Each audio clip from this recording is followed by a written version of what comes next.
Visa போராட்டத்தில் கைது பண்ணாங்க, ரொம்ப கடுமைப்படுத்தினாங்களா என்ன இது?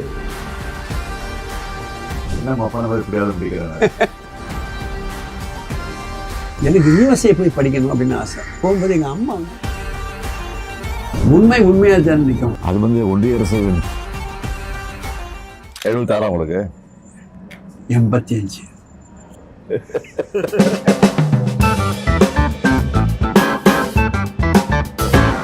உங்களுக்கு இந்த பேர் வர்றதுக்கு என்ன காரணம்? என் பேர் நம்பி நாராயணன். ஆமாம். திருக்கரங்குடி இருக்கிற கோவிலுக்கு பேர் நம்பி கோவில். சரிங்க.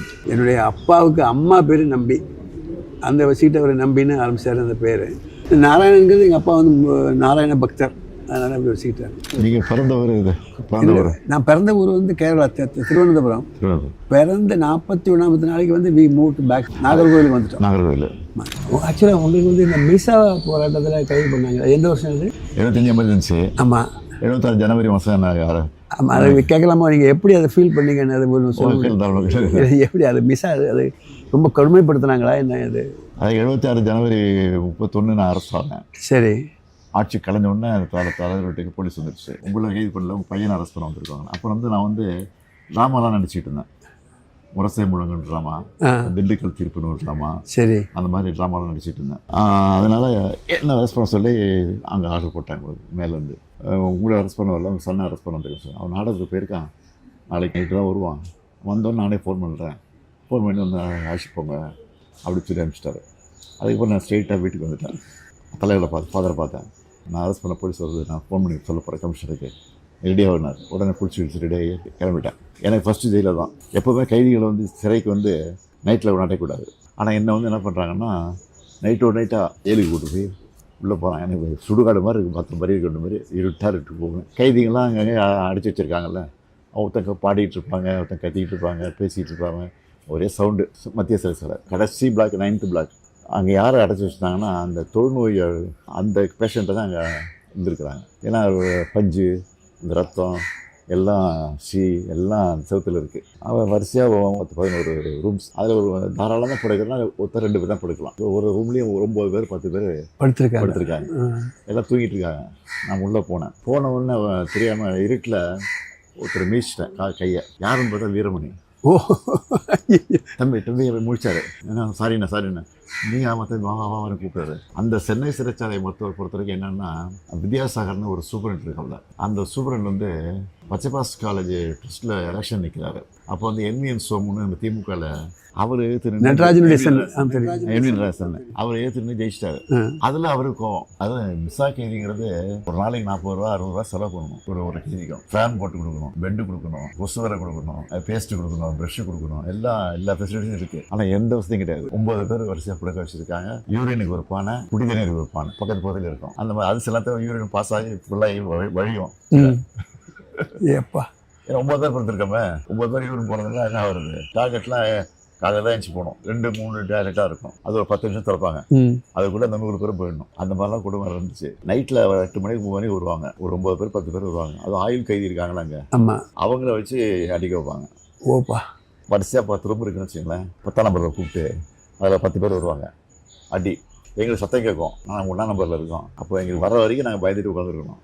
அடித்து முடிச்சாவிட்ட தெளிஞ்சிடும். எழுதி கொடுத்துரு, நான் கட்சி விட்டு விளைக்கிறேன் அப்படின்னு கேட்பாங்க. ஒரு 5-6 பேர் எழுதி கொடுத்துட்டாங்க. பயந்து அடி தாங்க முடியாமல் நாங்களாம் முடியாதுன்னு சொல்லிட்டோம். உயிரே போனாலும் நாங்கள் பண்ண முடியாதுன்னு சொல்லிட்டோம். மிஸ்ஸாங்கிறது மெயின்டெனன்ஸ் ஆஃப் இன்டர்னல் செக்யூரிட்டி. அது கோர்ட்டுக்கு போக முடியாது. இப்படி 4 மாதம் அப்படியே இருந்தோம். அதுக்கப்புறம் தலைவர் என்ன பண்ணார், ஜெயிலில் இருக்கிற எங்கள் குடும்பத்தெல்லாம் பார்க்கணும், கைதிகளை பார்க்கணும், அலோவ் பண்ணலைன்னா நாங்கள் ஜெயில் வாசல் உண்ணாவிரதம் போகிறோம் அப்படி தலைவர் அனௌன்ஸ் பண்ணிட்டார். பயந்து போய் என்ன பண்ணிட்டாங்க, இன்டர்வியூ கொடுத்தாங்க. ஃபஸ்ட்டு தலைவர் கொடுத்தாங்க. தலைவர் தான் பார்க்க மாட்டேன்ட்டார். கட்சிக்காரனா எவ்வளோ பேர் இருக்கான், என் பிள்ளைய நான் ஃபஸ்ட்டு பார்க்க மாட்டேன், அவங்களெல்லாம் அலோவ் பண்ண பிறகு நான் பார்க்குறேன் சொல்லிட்டேன். அப்புறம் எல்லோரும் பார்த்த பிறகு என்ன பார்த்தாரு. அப்போ கூட வரும்போது நான் என்ன பண்ணேன், ஃபுல் கேஸ் ஷர்ட் போட்டு காயம் உடம்புலாம் காயம் இதெல்லாம் சொல்லலாம். அது சூப்பரண்டே சொல்லி அனுப்புகிறாரு.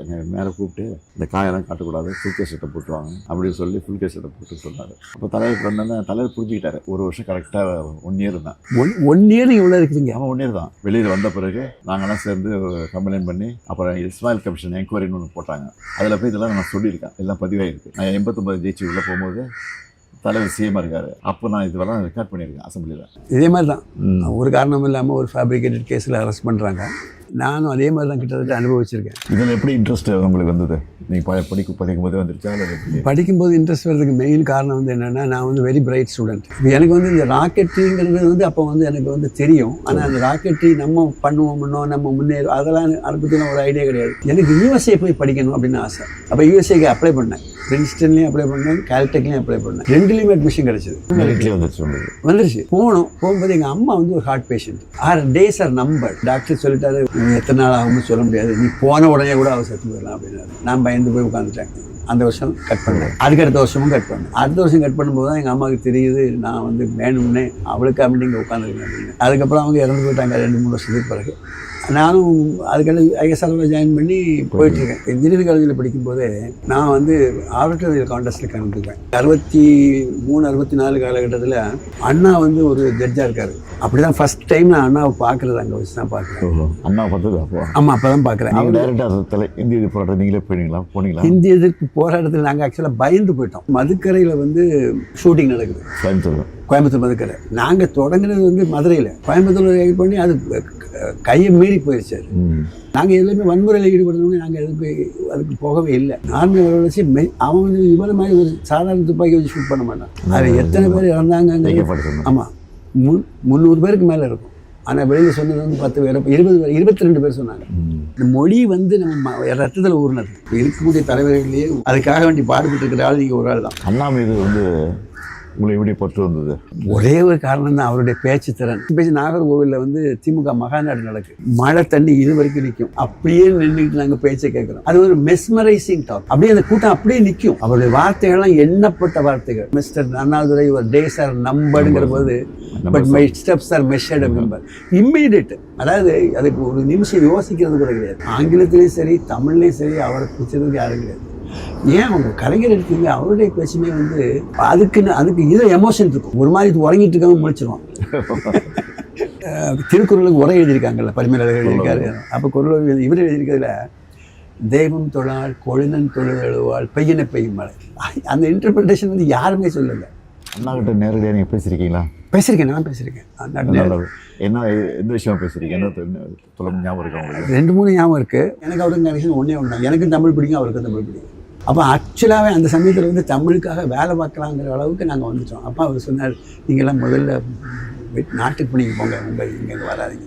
ஸ்கூலில் படிக்கும்போது இளைஞர் திமுகன்னு ஒரு மன்றம் வச்சுருந்தேன். அப்போ அவருக்கு மணி விழா நடத்தணும்னு சொல்லி நான் பிளான் பண்ணுறேன். அப்போ வீட்டுக்கு போகிறேன். அவர் உடம்பு சரியில்லாத பார்க்க முடியாது அப்படின்ட்டாங்க. இது எப்படி அண்ணா மெசேஜ் போய் எதுக்கு வரலாம் வருஷம் அப்படின்ட்டாரு. அவருடைய காரை அனுப்பிச்சு வைக்கிறாரு. இன்னும் அந்த கார் நம்பரோட ஞாபகம் இருக்குது, 7007 அந்த கார் நம்பர். மஞ்சள் காரு, அந்த டிரைவர் பேர் சண்முகம். அந்த கார் வருது எனக்கு. உங்களுக்கு இவ்வளவு ஞாபகம் எப்படி வச்சிருக்கீங்கன்னு எனக்கு அதிசயமா இருக்கு. எதுக்கு வந்தேன்னு கேட்டார். இந்த மாதிரி நாங்கள் அப்புறம் மன்றம் வச்சுருக்கோம், மணி விழா நடத்த போகிறோம், நீங்கள் வரணும் அவசியம். சரி, அப்போ நான் சொல்கிறேன் அப்படின்னாரு. இல்லை நீங்கள் பேச சொல்கிறேங்க. என்ன அப்பா மாதிரி இப்படியாவது முடிக்கிறேன். இன்னொரு இது கூட உங்கள்கிட்ட ஷேர் பண்ணிக்கணும். மகேந்திரகிரி ப்ராஜெக்ட் எங்கள் அந்த இடத்துக்கு கொண்டு வர்றதுக்கு ஒரு மெயின் காரணம் வந்து, நான் வந்து அதனுடைய சர்ச் கமிட்டி, எங்களுடைய திரவ எரிபொருள் திட்டம் வந்து அங்கே தான் இருக்குது. மகேந்திரகிரி பொதிகை மலைன்னு சொல்லக்கூடியது அதுதான். அதுக்கு பேக்கில் இருக்கக்கூடியது பேர் மகேந்திரகிரி. இந்த வந்து பொதிகைன்னு வைக்காமல் மகேந்திரகிரி பேரை தப்பாக வச்சுட்டோம். நான் வந்து கிட்டத்தட்ட 27 தடவை அந்த மலைக்கு மேலே ஏறி இருப்பேன். இன்றைக்கி உள்ள மலை இல்லை, இன்றைக்கி உள்ள மலையில் ரோடு கீடு எல்லாம் இருக்குது. அன்றைக்கி காடு நாகப்பாம்பும் அது